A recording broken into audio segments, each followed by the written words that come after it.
நம்மளுடைய விஷன் என்னன்னு சொல்லணும்னு நான் கொஞ்சம் ஆசைப்படுறேன். நம்ம ஆட்சிக்கு வந்தா அது என்ன வந்தா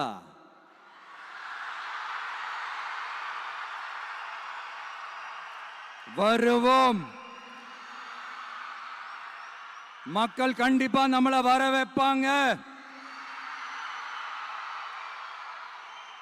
மக்களுக்கான ஆட்சியை மக்களே விரும்பி வர வைக்கத்தானே செய்வாங்க.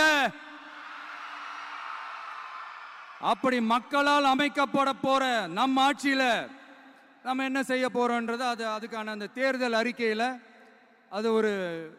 அதுக்கான விளக்கத்தை டெஃபினட்டா கொடுப்போம். பட் அதுக்கு முன்னாடி ஒரு சின்னதா லைட்டா நான் கொஞ்சம் அதை சொல்லணும்னு ஆசைப்படுறேன். எல்லாருக்கும் நிரந்தரமான வீடு இருக்கணும்.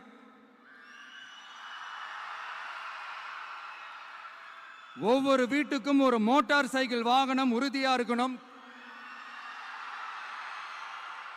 காரும் தான் லட்சியம்.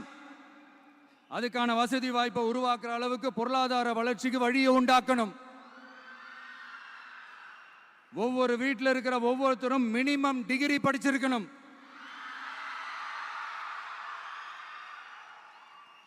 ஒவ்வொரு வீட்டிலையும் குறைந்தபட்சம் ஒருத்தருக்கு நிரந்தர வருமானம் கிடைக்கணும்.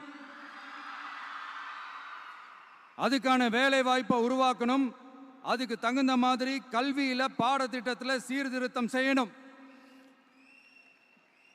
கவர்மெண்ட் ஹாஸ்பிட்டல்ஸுக்கு மக்கள் எல்லாரும் பயம் இல்லாம நம்பி போற மாதிரி மாத்தணும்.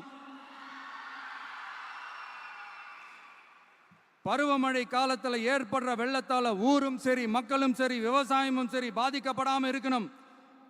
அதுக்கு 4000 கோடி திட்டம்னு ஒரு உருட்டுனாங்களே, அந்த மாதிரிலாம் எதுவும் இல்லாம உண்மையான ஒரு பாதுகாப்பு திட்டத்தை உருவாக்கணும். மீனவர்களோட, தொழிலாளர்களோட, நெசவாளர்களோட, அரசு ஊழியர்கள் மற்றும் ஆசிரியர்களோட கருத்து கேட்டு அவங்களுக்கான பாதுகாப்பு மற்றும் வளர்ச்சி திட்டங்களை உருவாக்கணும். உருவாக்குறது மட்டும் இல்லை, அதை செயல்படுத்தணும்.